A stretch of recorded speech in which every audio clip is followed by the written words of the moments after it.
अगर आपको भी अपने बिजनेस के अंदर 90 डेज में चेंजेस चाहिए, प्रॉफिट बढ़ाना है, रेवेन्यूज बढ़ाना है, तो ये वीडियो आपके लिए गेम चेंजर होने वाली है। देखो फ्रेंड्स, काफी सारे लोग बिजनेस के अंदर गलती क्या करते हैं, जो लोग मैनिफेस्ट करना चाहते हैं पैसों को, मनी को, प्रॉफिट्स को, वो अपना क्लियर गोल नहीं लिखते हैं।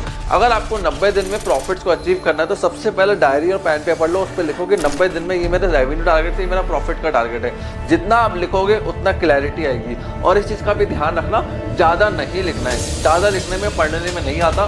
शॉर्ट, सिंपल, स्वीट पॉइंटर्स के अंदर लिखो। दूसरी चीज़, क्लियर फाइनेंशियल टारगेट्स रखो।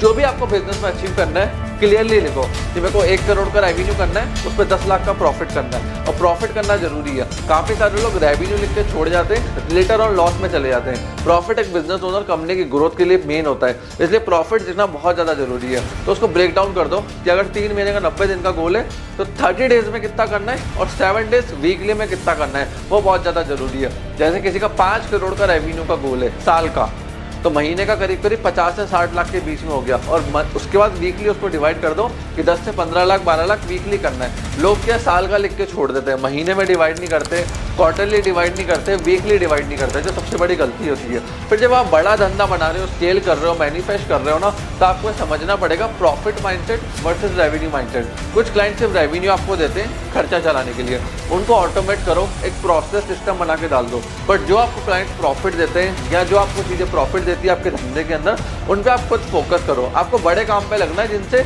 90% 80% रिजल्ट आता है। रेस्ट ऑल कामों को डेलीगेट कर देना अपनी कंपनी के अंदर। और देखो, काफ़ी सारे लोग जो पैसों को मैनिफेस्ट कर रहे हैं, बड़ी कंपनी बनाना चाह रहे हैं ना, वो सबसे बड़ी गलती क्या करता है मैं आपको बताता हूँ, डूबने की। लीगली चीज़ों को करते ही नहीं है। मैं कुछ टाइम पहले एक फैक्ट्री ओनर से मिला।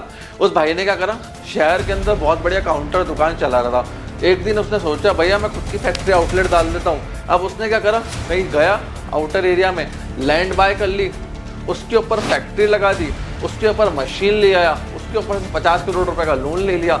और पता है 3 साल बाद, 4 साल बाद क्या हुआ, वो बंदा बर्बाद हो गया। क्यों हुआ मैं आपको समझाता हूँ। जो लैंड थी ना जिसने खरीदी, वो डॉक्यूमेंट्स पूरे ही नहीं थे, तो पहले चीज लैंड के ऊपर केस हो गया।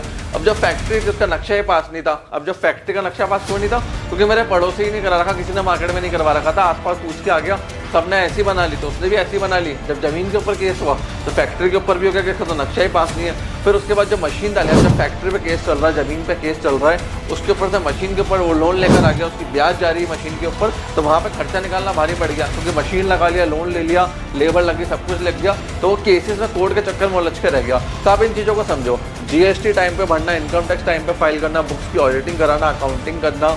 आप बिल्डिंग बना रहे हो तो उसका नक्शा पास रखो, कुछ बाय कर रहे हो, खरीद रहे हो, कुछ भी कर रहे हो, सब कुछ बिल के तहत करो।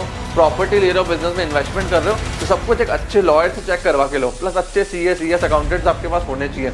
लेटर ऑन गलती से आप फंस गए, फिर आप चक्कर काटते रहोगे, परेशान हो गए तो हो जाओगे। तो हर चीज़ आपको लीगली करनी, इस चीज़ का ध्यान रखना। अगर आप बड़ा करना चाह रहे हो, गोल बड़ा है आपका, बड़ा अचीव करने का, छोटा करोगे कोई नहीं देखेगा, बड़ा करोगे सबकी नजरें जाएगी। तो इसलिए सब कुछ लीगल करना है, कोई लीगल क्वेश्चन आपके ऊपर उठाना पाए, इस चीज़ का ध्यान रखना। और देखो, जो गोल्स आपके लिए मेन है ना, उनको ऊपर टॉप पे लिखो, सुबह शाम उनको रीड करो, देखो, सोचो मुझे इनको अचीव करना है, और उसी गोल के ऊपर फोकस रखो। एक पत्थर जो होता है ना, जो हार्ड होता है, जब उस पर पानी की बूंद बार बार पड़ती रहती है तो वो टूट जाता है। वैसे ही आपका गोल है, अगर वो बहुत बड़ा है, आपके कंफर्ट जोन से भी बाहर है, तो उसको बार बार देखोगे, उसके पीछे भागोगे, तो वो भी अचीव हो जाएगा। जैसे मैंने पत्थर का बताया, पानी की बूंद उस पर टप टप टप टप करके उसको तोड़ देता है पत्थर को, वैसे ही आपका गोल है। तो बड़े गोल सेट करो। और देखो, जो आपके हाई मार्जिन प्रोडक्ट्स हैं, सर्विसेज हैं, उनके ऊपर फोकस डालो।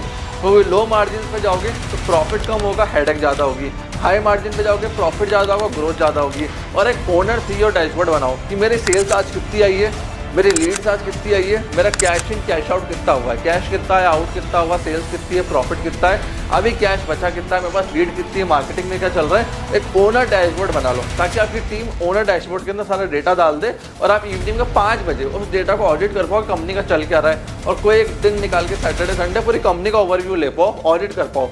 बिजनेस के अंदर बर्ड आई व्यू बहुत जरूरी होता है। देखो, एक चील शिकार कैसे करता है, वो ऊपर आसमान के अंदर उड़ता है, नीचे वो अपनी आई से देखता है दूर से, इतने बड़े ग्राउंड के अंदर, कि खरगोश चल का रहा है या हिरन चल का रहा है। अब जो खरगोश जमीन के ऊपर भाग रहा होता है ना, वो उसके ऊपर से नजर गड़ा लेता है उसके ऊपर कि इतनी देर में भाग के कहाँ तक पहुंचेगा और कैसे मेरे को टारगेट को हिट करना है। तो मान के चलना 1-2 घंटे तो वो अपने टारगेट को देखता है। जैसे ही सब कुछ उसको क्लैरिटी से मिल जाता है ना, चील अपने पंखों को बंद कर देता है, क्लोज ले आता है और सीधा जमीन की तरफ बहुत तेजी से स्पीड की तरफ जाता है और फटाक से खरगोश को पकड़ के उड़ा के वापस ले जाता है। तो वैसे गोल्स होते हैं कि नजर बना के रखो कि आपको 100 करोड़ कमाने, 500 करोड़ कमाने, कंटिन्यूसली उसको देखो, फिर जैसे ही मौका लगे स्पीड से गए, टारगेट और गोल को अचीव करके लेकर आ गए। देखो बिजनेस में जो पैसा है ना, वो मैजिक से नहीं आता, वो system, process, communication, delegation, hard work, इन सब से आता है। आज अंबानी अडानी जो अमीर है, बिरला ग्रुप इतना बड़ा बन गया है कि हार्डवर्क के बिना बन ही नहीं सकता। ये सारे लोग 18-18 घंटे काम करने वाले, 16-16 घंटे काम करने वाले।